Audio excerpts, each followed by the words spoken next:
right when you would think, okay, you're satisfied with the Marlin, you're good to go. Well, not really.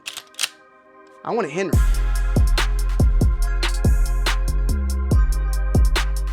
What's going on, everybody in the building? And yes, we are clear.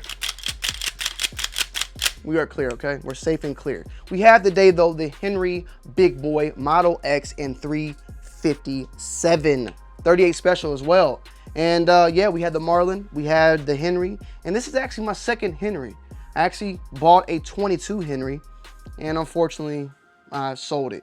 And I never even think I showed it on this channel. Maybe I did, I can't remember. But the reason why is because I wanted the Marlin. I wanted a 4570 and I wanted a 357. And I had a 357 in a Citadel and a 22 in a Henry, and I didn't show you guys that. I sold those two and got the Marlin in 4570 and the Henry in 357. Yeah, I know. Don't sell, just buy.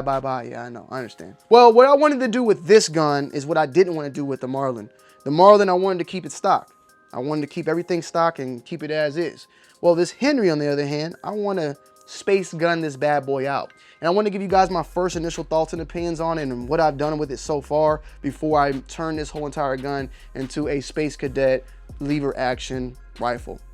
And yeah, I mean, start things off. I love it. The fiber optic, the really green fiber optic on the front. You have the red fiber optics on the rear right here, which the previous one, this is the first time I've had one that's been pushed this far, because even my Trapper as well as my Henry, the 22, was back here.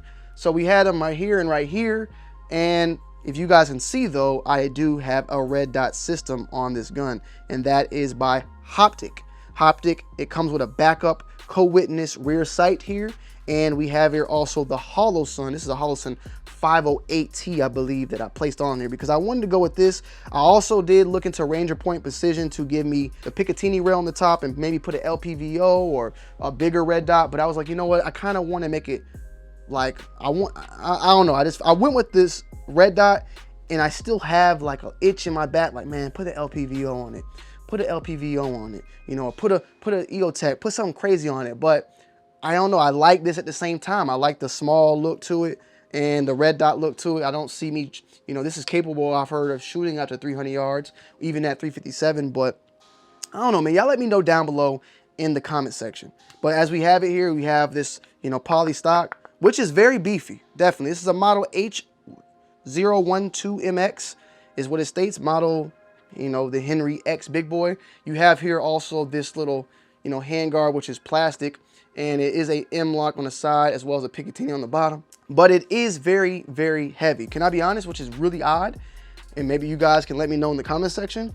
The Henry is heavier than the Marlin. And me thinking that the Marlin being 4570 and this is 357, this is way more heavier. I don't know what it is. Maybe it's the barrel system. Like, I have no clue whatsoever why that is the case, but it's the case. You feel me? It's way more heavier in feeling overall. They did add some things to this Henry. Then typical, they did put a side gate here, which is really nice. You could feed the 357 here, but you also have the other model where you can just pull out the tube and, other top feeding port where you can just drop it in there and, do like that, which usually is featured on the 22 LRs. I heard that this is a new type of feature that will be put forth on all future Henry models out there, which, hey, I'm not against, it is what it is. One thing I do notice though, that this lever is way smaller, the loop is, compared to my, Marlin Trapper. Maybe down the road, get a bigger one or something like that, because it's harder to me to do the little flip thing that I'm trying to learn how to do a little bit more. But yeah, it is what it is. As far as safety feature, I don't notice any safety. I could not find a safety feature on here compared to the Marlin, so I don't think there is a safety on this gun. All you can do is just, put it back like that. Of course, you can't pull it once then. That's probably your best bet of safety at the time. But overall, the action itself, really nice and smooth. The barrel really nice and hefty. Sighted it in at, I think, 25 yards. It hit spot on at 25 yards. I was having a fun time just out there, just, it's real nice and dandy, man. Really nice and dandy. The upgrades that we do have coming in, the go-to right now is Ranger Point Precision. Ranger Point Precision. Ranger Point Precision. That's what everybody's been, grabbing, and that's why I see a lot of on the internet, and I wanted to do something different. Hopefully it doesn't bite me in the ass down the road, but I don't think it will. I went with Hoptics. Well, I don't know if it's the, forgive me. I went with the Cheezel stock. I think it's, I'm hoping I'm saying it right. The Cheezel stock here. This will be, it's like an aluminum stock. I have the long bows on here to put in, so you got your little extra little rounds right here. And for the actual handguard, I'm using Hoptics handguard. I believe this is their handguard. It's called the Lasai, L-A-S-A-I, Lasai. Maybe I'm definitely probably saying it wrong. I went with that.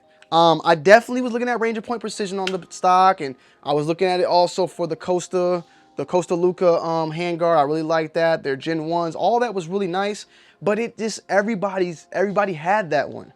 Everybody, like, it was like the main thing I seen, you know. I seen mainly that. The chisel stock, it looked good, it looked hefty.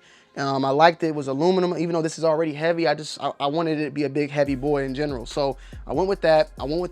L-A-S-A-I, the Lasai. Hopefully I'm saying it right. Maybe not, forgive me. And we're gonna go ahead, get that in. It should be arriving actually tomorrow. And we will do an updated video. Maybe we'll do another video of it installed, and then we'll do another one with this out in the actual field. So stay tuned for that. It does have the threaded barrel. I'm thinking about it. Just let me know in the comment section, because I looked it up. I think I'm good to go as far as when I looked it up. But 357 or 38, can it fit on a 9mm rated suppressor? I have the R9, the YHM R9, which is a you know, I know it can shoot 308 out of it, but I think that the 357 is what, 30 or 38 cal.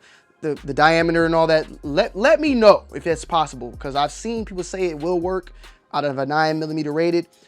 I need to know, because I know it's like a 9mm is like a 30 cal and 308 and all that. So just feel free to let me know. I'm gonna double check as well before I even do that.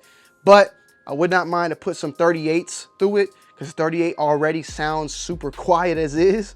With that silencer on there, that'd definitely be something fun to take out and, you know, get in motion. But yeah, Henry X, big boy in full effect. Quick little overview, thoughts and opinions, and stay tuned for the full on in depth on this. All right, I'm out. Peace.